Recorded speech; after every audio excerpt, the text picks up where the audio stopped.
Well, hello guys, and welcome back to another episode of A Double-Edged Sword. In this episode, we will be taking a look at Inside, which is on both the Xbox One and PC. Now, I want to say, I will be comparing this game to Limbo throughout this review, because they have both the same developer, and the games are very similar, being both 2D puzzle platformers.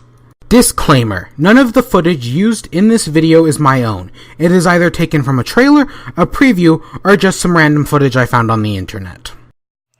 Good. Gameplay. It works well for a 2D puzzle platformer and has a variety of mechanics that can be used for both puzzle solving and traversing the land. Good. Puzzles.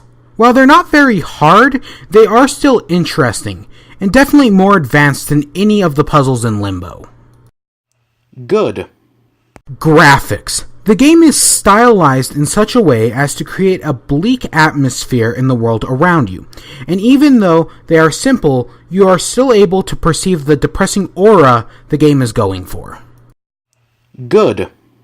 Character animations. They are utilized extremely well, helping to give a genuinely unsettling feeling while traveling through the world. There are also a variety of stylized animations just for doing any single task. Bad. Story. Now, I know the game is meant to be cryptic, but goddamn, I played through the game twice and still had not the slightest clue of what the hell was going on. Of course, I'm assuming the community will figure out everything in due time, but still. Good.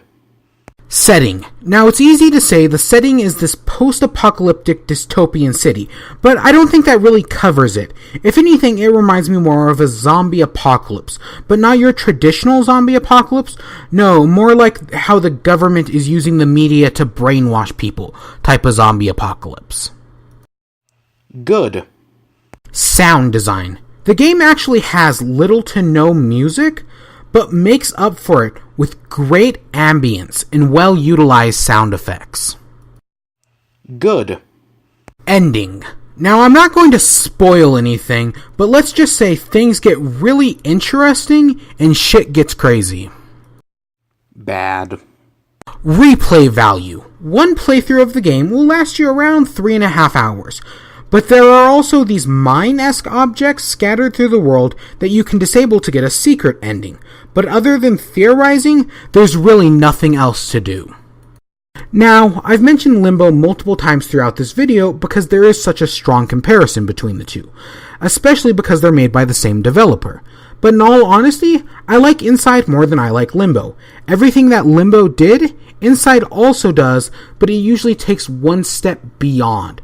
Now, that doesn't mean that the game is a carbon copy or even a retread of Limbo exactly. It does enough unique things on its own to still have its own identity. Overall, I recommend Inside if you're a fan of Limbo and or 2D puzzle platformers. For anyone else, I only recommend picking up the game if you're really interested and believe you'll get your money's worth.